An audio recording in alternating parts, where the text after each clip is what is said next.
Have you ever found yourself in the quiet depths of despair, feeling a solitude so profound it feels like a physical weight upon your chest? Imagine a moment, say 2:47 a.m.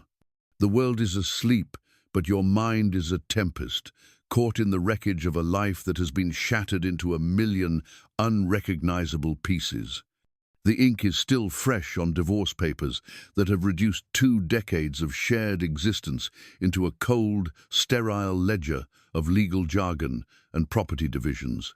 The house, once a vibrant sanctuary echoing with laughter, arguments, and the simple, comfortable rhythm of a shared life, now feels like a hollow cavern, pregnant with a silence that screams of absence. For 3 days, sleep has been a stranger, a distant shore you can no longer reach. Every corner of every room whispers memories you are not yet strong enough to face. Every shadow seems to hold the ghost of a love that died not with a bang, but with a slow, agonizing whimper that finally fell silent. The insomnia is no longer just exhaustion. It has become a desperate act of self-preservation, a frantic attempt by your mind to outrun the dreams where he still loves you, where your life together wasn't just an elaborate, beautiful illusion that crumbled the very moment you discovered the devastating truth. It is in this precise moment of unbearable emptiness that you hear it. A soft, gentle scratching at the front door. It's not the desperate clawing of a lost animal seeking shelter from the cold October rain. This sound is different. It is measured, almost deliberate, as if whatever stands on your porch knows the exact amount of pressure to apply, the precise frequency that will penetrate the thick fog of your grief-soaked consciousness. When you finally muster the strength to open the door, expecting nothing more than wind-scattered leaves, you see it. A sleek, black cat sits perfectly still on your welcome mat, its luminous yellow eyes reflecting the porch light like twin suns, burning with an ancient intelligence in the overwhelming darkness. It doesn't run when you approach. It doesn't exhibit the skittish, wary behavior of a stray simply seeking a meal. Instead, it walks past you, into the heart of your home, with the quiet confidence of a creature that owns the very space it occupies, as if it has been waiting for this exact moment for months, for years, perhaps for lifetimes. If this moment sends a shiver of recognition down your spine, if you've ever felt an inexplicable, soul-deep connection to an animal that appeared in your life at the perfect, impossible moment, then you are in the right place. You are not alone, and you are certainly not imagining things. Share your story in the comments below. Type, "I understand," if this resonates, and be sure to like and subscribe, because the truth we are about to uncover will shatter everything you thought you knew about these mysterious divine creatures who walk among us. You are about to discover a truth that the great psychic Edgar Cayce revealed decades ago, the truth so profound it will change the way you look at your feline companion forever. Who was this man, Edgar Cayce, whose name is whispered with such reverence in circles that explore the hidden architecture of reality? He was not born into a lineage of mystics or raised in an ashram. Born in 1877 in the humble rural farmlands of Kentucky, Edgar Cayce was a simple man with simple ambitions: to run a photography studio, raise a loving family, and live a quiet existence in the familiar shadow of the rolling hills he had known since childhood. But the universe, the divine intelligence that weaves the grand tapestry of destiny, had far more extraordinary plans for him. Fate intervened in a way that was both terrifying and miraculous. When young Edgar fell critically ill at the tender age of 13, doctors were baffled. His condition was pronounced hopeless. A mysterious ailment had plunged him into a comatose state, leaving him unconscious for days on end, his small body burning with a relentless fever that refused to break, despite every conceivable medical intervention available in that era. His family, their hearts heavy with impending loss, gathered around his bedside, preparing for the inevitable. And then, something utterly extraordinary happened. While still trapped deep within his comatose state, Edgar began to speak. The voice that emerged was not his own. It was clearer, deeper, and possessed an authority that was chilling. It spoke with a profound knowledge that a sick farm boy from Kentucky should not, by any logical measure, possess. In this altered state of consciousness, Edgar diagnosed his own condition with a medical precision that left the attending physicians utterly astounded. He then went on to prescribe a very specific, complex, herbal remedia concoction that, while documented in obscure medical literature, was entirely unknown to anyone in their small, isolated Kentucky town. Desperate and with nothing left to lose, his family followed the strange instructions. Within hours of administering the treatment, his fever broke. Edgar Cayce, the boy who was meant to die, had saved his own life, using knowledge he had never learned, accessed from a source beyond the veil of ordinary perception. This single miraculous event was the spark that ignited a firestorm. Word of the sleeping prophet spread like wildfire through the heart of small-town America, a whispered legend traveling from the farmlands of Kentucky to neighboring states and beyond. People from every walk of life, burdened by ailments that had stumped the best medical minds of their time, began making pilgrimages to this unlikely prophet, seeking help, seeking answers, seeking a miracle. For the next 4 decades, Edgar Cayce would enter this self-induced trance state and deliver over 14,000 documented readings, each one meticulously recorded by trained stenographers who captured every single word of his otherworldly insights. These were not vague predictions or generalized advice. They were stunningly specific, detailed explanations of medical conditions, revelations of past life memories, profound spiritual guidance, and breathtaking glimpses into the fundamental nature of reality itself. However, Cayce's gift came with a peculiar and profound limitation. He could only access this infinite wellspring of knowledge while completely unconscious. Upon waking, he had no memory of what he had said, earning him the nickname that would follow him throughout his 40-year career, the Sleeping Prophet. Over the course of these thousands of readings, a consistent and fascinating theme emerged that modern science is only now beginning to validate. It was a revelation about the profound spiritual role and the incredible healing abilities of animals, particularly the common house cat. What Cayce described was a reality so far beyond our conventional understanding that it sounds like science fiction, yet it resonates with an uncomfortable, intuitive truth that anyone who has ever truly suffered and been comforted by an animal knows intimately in the very core of their being. He painted a picture of a universe teeming with invisible energies, subtle vibrations, and spiritual agreements, a world where our feline friends are not merely pets, but so much more. Imagine Sarah, our heartbroken protagonist, sitting in her now empty kitchen. She has not slept in days. Her body is a wreck of exhaustion and sorrow, her mind a chaotic loop of painful memories. The black cat, who has now been named Midnight, walks into the room, leaps effortlessly onto her lap, curls up, and begins to purr. It's a sound she has heard before, but this time it's different. It's not just a gentle rumble of contentment. She feels it.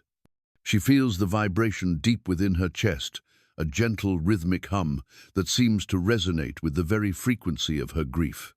Slowly, almost imperceptibly, the crushing weight on her chest begins to lift. The frantic, racing thoughts in her mind begin to quiet. For the first time in what feels like an eternity, a wave of unspeakable peace washes over her, and her tense, exhausted body finally begins to relax. This isn't just a comforting fantasy. This is vibrational medicine in action, a phenomenon Edgar Cayce spoke of long before scientific instruments could measure it. Modern bioacoustics researchers have discovered that the vibrations produced by a cat's purr operate within a very specific frequency range, typically between 20 and 150 Hz. This is not just any random sound. It is a specific bandwidth that scientists have found corresponds exactly to the optimal frequencies for promoting profound healing in human bone, muscle, and soft tissue. These are not arbitrary numbers. They represent precise vibrational patterns that have been proven to accelerate recovery from injuries, reduce inflammation, and even promote bone growth with an effectiveness that rivals many pharmaceutical interventions. The vibrations produced by a cat's purr are quite literally a form of sound therapy, a biological mechanism for healing that is both powerful and precise. What is even more astonishing is what researchers like Dr. Elizabeth von Muggenthaler, a leading bioacoustics researcher, have discovered. Cats don't just purr at a single static frequency. They seem to be able to instinctively and consciously modify their purr frequencies based on the specific needs of their environment and the beings within it. A cat purring near a person with a broken bone will often generate vibrations in the 25 to 50 Hz range, the exact frequency known to promote bone healing. When that same cat is comforting someone with soft tissue injuries, its purr may shift to frequencies around 100 Hz, which is the optimal frequency for muscle and tendon repair. This suggests a level of biological sophistication and intuitive intelligence that challenges our most fundamental assumptions about animal consciousness. They are not simply expressing contentment, they are actively generating precise healing frequencies tailored to the specific ailment they are near. This is the truth that ancient civilizations and mystics like Edgar Cayce understood not through scientific measurement, but through pure, intuitive perception. How is this possible? How can a cat know the precise vibrational frequency needed to heal a human body? To understand this, we must venture beyond the limits of conventional biology and into the realm of energy and consciousness, a realm that Edgar Cayce mapped with breathtaking clarity. Cayce described the human body as far more than mere flesh, bone, and blood. He explained that we are complex, multi-layered energy systems, surrounded and interpenetrated by what he called subtle bodies, or an etheric body. This is the energetic template, the shimmering aura of light that extends several inches, sometimes even feet, beyond our physical form. This energetic field is not static, it is a dynamic, living record of our entire existence. These etheric layers carry the energetic imprints of our emotions, our thoughts, our traumas, our relationships, and all our spiritual experiences. They pulse with colors and shift according to invisible rhythms that reflect our innermost state of being. Sarah, sitting in her kitchen, might perceive her grief as a heavy, crushing emptiness in her chest. But to a being with the ability to perceive energy, her grief would be visible as a dark, dense, low-frequency cloud within her aura, a disruption in the natural flow of her life force. Edgar Cayce termed these disruptions psychic hemorrhages. When we experience profound loss, betrayal, abuse, or prolonged stress, these energetic fields become damaged. They develop tears, blockages, or imbalances, creating points where our vital life force literally bleeds out into the environment around us. These spiritual injuries don't heal like physical cuts or broken bones. They can persist for years, even lifetimes, creating constant energy drains that pull vitality from our system, 24 hours a day, 7 days a week. This is the root cause of so much chronic fatigue, anxiety, depression, and spiritual vulnerability. These psychic hemorrhages leave us depleted and susceptible to influences that healthy, intact energy fields would naturally repel.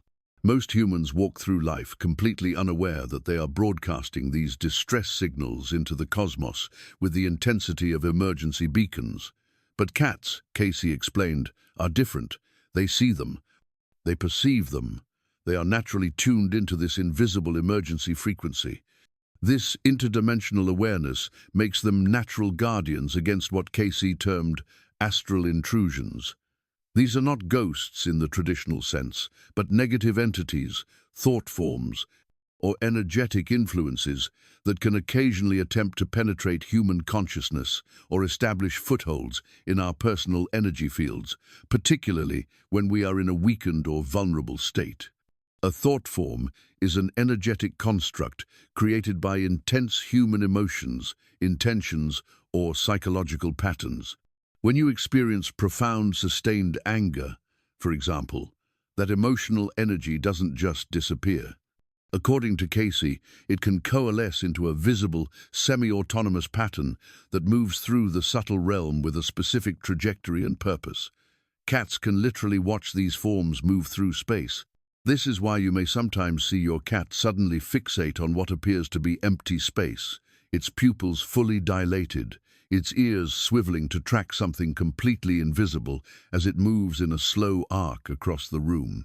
They are not hallucinating. They are observing phenomena in a dimension of reality that is simply beyond the reach of our normal sensory apparatus. This is not a new idea. It is an ancient wisdom that has been understood and revered by cultures across the globe for millennia, long before Edgar Cayce ever walked the earth. Think of the ancient Egyptians, one of the most spiritually advanced civilizations in known history. Their reverence for cats was not mere superstition or a cultural quirk. They didn't worship cats simply because they were aesthetically pleasing or useful for controlling rodent populations in their grain stores. They revered these creatures as living bridges between the world of the living and the mysterious realm of the dead. They recognized in them abilities that transcended anything they observed in other animals. The goddess Bastet, often depicted with the graceful head of a cat atop a woman's body, wasn't merely a symbol of protection or fertility. She was the guardian of the threshold, the keeper of the doorway between dimensions, the entity responsible for maintaining the delicate balance between seen and unseen worlds. The Egyptians understood that cats were sacred conduits of divine energy.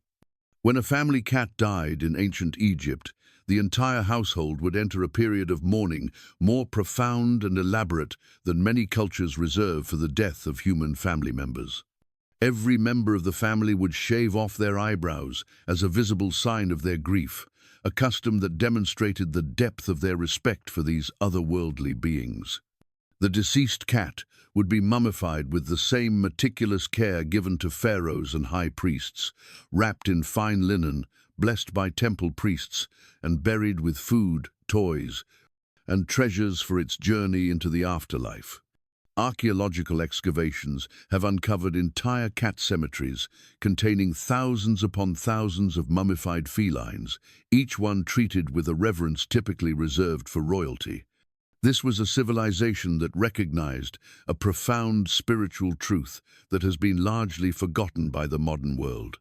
Thousands of miles away, and in a completely different spiritual framework, Celtic Druids, in the misty forests of ancient Britain and Ireland, spoke of cats as keepers of the in-between. They were seen as creatures capable of traversing the veil between worlds at will, without ever losing their anchoring in physical reality. They were considered guardians of secrets, possessing a wisdom that was not of this world. In Japan, the tradition of the maneki neko, the beckoning cat figurine that still graces homes and businesses throughout Asia, is not just a cute decoration. Its raised paw is believed to invite prosperity and good fortune, while simultaneously repelling harmful influences and negative energies. These disparate cultures, separated by thousands of miles and thousands of years, all arrived at the same fundamental conclusion. Cats possess a divine sight, an ability to perceive spiritual realities with the same clarity that humans see physical objects. They are not just animals, they are spiritual custodians.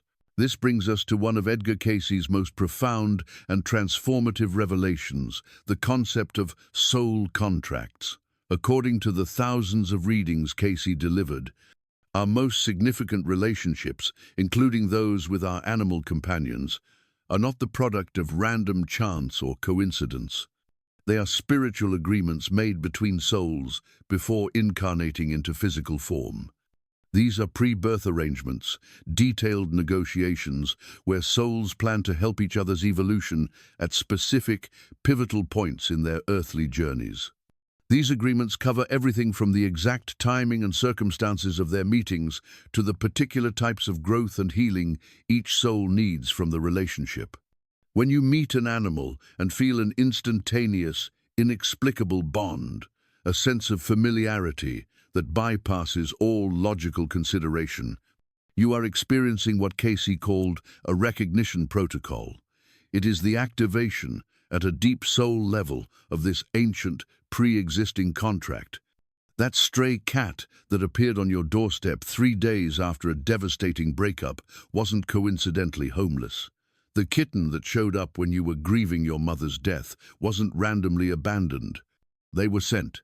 They were dispatched by forces that understand the delicate balance between light and shadow, by a cosmic intelligence that monitors human suffering and sends help in the form of these small, furry healers. They are not merely pets.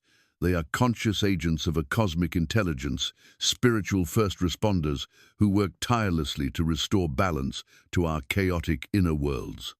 Every cat that chooses you, that appears unexpectedly in your life during times of crisis or transition, represents a thread in an ancient network of consciousness that spans galaxies, dimensions, and the infinite mysteries of existence itself. They absorb our negative energy, not because they are programmed to, or because they lack choice in the matter, but because they consciously and lovingly volunteer for these assignments, understanding at soul levels that transcend human comprehension, that healing one wounded being creates ripple effects that benefit the entire cosmic web of interconnected consciousness. When Robert, the retired mathematics teacher, felt that overwhelming, illogical compulsion to take Smokey home, it wasn't a rational decision. It was the fulfillment of a soul contract, a knowing that seemed to arise from somewhere deeper than thought, more ancient than memory, carrying the undeniable weight of absolute truth. And within hours of that sacred agreement being honored, the healing began. So, as Sarah sits in her transformed kitchen 9 months later, the morning sunlight streaming through windows she has finally opened, after keeping them shuttered for weeks, she watches midnight.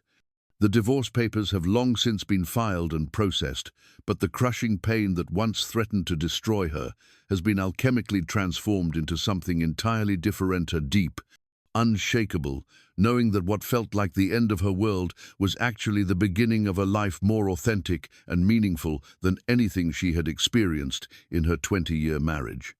The woman who once defined herself entirely through her relationship to another person has discovered an inner strength and clarity she never knew she possessed, qualities that emerged gradually, quietly, through the constant, healing presence of this small, mysterious guardian who appeared precisely when her soul needed saving.